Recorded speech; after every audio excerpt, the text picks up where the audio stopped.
I've been waiting for DJI to make a 360 camera and I always ask myself, kung ang DJI gagawa ng camera, ano kaya magiging itsura niya? Since X5 na ngayon, Insta360 is way ahead of the Insta360 gaming and they are the king. Finally, DJI 360 is here.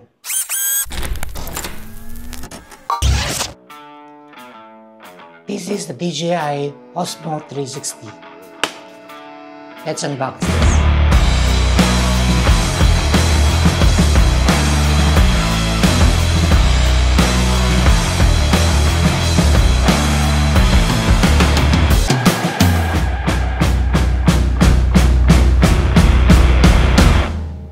First impression, feels very premium, compact, and lighter than expected at 183 grams. It's waterproof up to 10 meters without a case. 2-inch touchscreen with 340 by 556 resolution and 800 nits brightest. Storage capacity niya, meron siyang 128GB built-in, 105GB usable. So, out of tong 128 niya, 105 lang yung usable niya. You can use micro SD up to 1TB. For audio, 4 microphones with 48 kHz, 16-bit AAC recording, and battery is 1950 mAh. With the sensor, meron siyang 1-inch sensor, CMOS. Aperture niya is f1.9. Dynamic range, 13.5.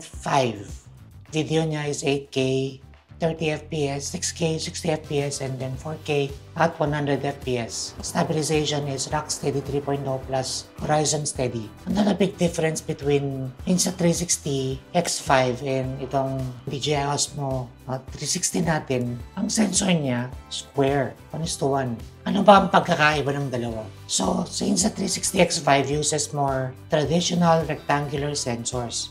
When capturing 360 video, DJI makes use of the entire sensor area, giving you more actual resolution, sharper detail, and better dynamic range. Paano ba natin ma-explain yan in layman's terms? So imagine mo, meron kang wide rectangular photo, but your frame is circular, bilog.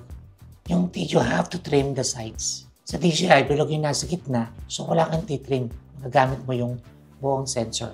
And already, that sensor size and built-in storage is already a plus for me sa 360 camera battle na to. Lamang na kagad siya. Sa sharpness test at 8K panoramic mode, the Osmo 360 delivers crisp, detail edge-to-edge. DJI's image processing feels more natural. Hindi siya mukhang AI-generated. Looks more natural for me, sa mata ko. Sa low-light test naman, so it's pretty much the same, you know. It has a low light DJI speaker sensor plus, in low light, a square sensor plus f1.9 aperture shine. Shadows retain more detail. Noise levels are a bit lower. And colors don't fall apart as quickly just because, tandaan nyo, it's 10-bit. Kumpara mo, Insta360 X5, 8-bit. DJI Osmo 360, 10-bit. Anong ibig sabihin yan? Mas magandang kulayan ng 10-bit kumpara mo sa 8-bit. 1 billion colors yun. Pwede mong lapatan. Sa battery test naman and overheating, the battery capacity 1950 mAh. In real-world use, it gives about mga 100 minutes in 5.7K or around 1 hour in 8K. So overheating during 8K to recording, based from our test, it didn't overheat. Of course, ang gusto ng lahat, ang mga action cam ngayon, gumagawa na rin sila ng sarili nilang ecosystem. One huge advantage in ecosystem integration is, if you already have the DJI mic, which I do, it gives you a seamless wireless audio with perfect sync. So no adapters needed, no fuss. For vlogging, this is a game changer. Your voice cuts clean even in noisy environments. Imagine mo.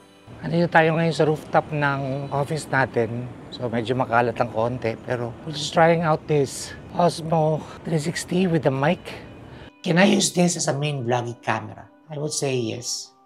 Just because in a vlogging camera, you just need a camera and a good audio. Yun actually lagi yung sinasuggest ko. Can this replace my normal vlogging camera? So yun ang next question. Meron kang mirrorless camera like me. I'm using mirrorless right now. Sony user ako. Can this replace my vlogging camera?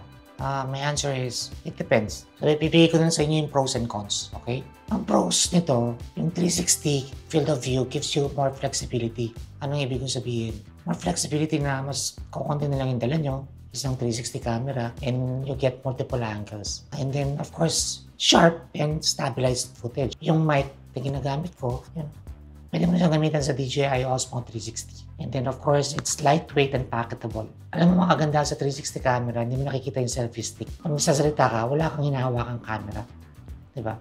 So, cons naman, ito ang number 1, yung editing flow. Yung editing flow natin, kasi ng 360, you have to go through an app to cut the footage and then you have to export it. So, meron siyang extra level, mirrorless or action camera. Yung diretso na yun sa editing system mo kasi naka-frame na yun eh. Tutok, frame kagad. Ito kasi, kukuha ka ng frame mo na gusto mo. Then i-export mo, mag-reframe ko na naman, i-export ko na naman. So, kung may tsaga ka dyan, okay lang yan. You can use this. And then yung depth of field ng mirrorless. Yung cinematic look. Kita mo yung bokeh nasa likod ko. Diba? Melts. Kasi 1.2 yung lente ko eh. Yan yung binabayaran pag bumibili ka ng mas mahal na camera. Yan, bokeh na yan. Although, you can edit and post, pero still, extra effort na naman sa iyo yan. Kaya, right now, let's have a price comparison ng DJI versus Insta360. This is based on SRP ha. Hindi siya discounted or sale. Pag minsan nagsisale si Camera House. Shoutout to Ate Gay and Sir Rob sa Camera House for always supporting our channel. Kaya love na love ko yung mga yun eh. Ako yung mga gear ko, binibili ko sa Camera House, by the way. So si DJI Osmo 360 is around 24,990. It includes 128 gig of internal storage. Kahit na wala ka pang microSD, pwede mo na siyang gamitin. Gives you around an hour or more. Kumpara mo sa Insta360 X5 na 32,990. So if you're gonna be comparing DJI versus Insta, 8,000 pesos na kagad ang difference niya sa SRP guys ha. Which makes this sulit. Osmo 360 for me has a better value package. Internal storage, 8,000 pesos lower. Panalo. So my conclusion, DJI Osmo 360 as a challenger. My verdict, mas sulit sa akin ng DJI Osmo 360. Pero, sa inyo ba, do you stick with the reigning king, the Insta360 X5, or crown to challenger, the DJI Osmo 360? Para sa inyo, sinong nanalo? And this is JD. Thanks for watching and I'll see you guys in the next video. Peace.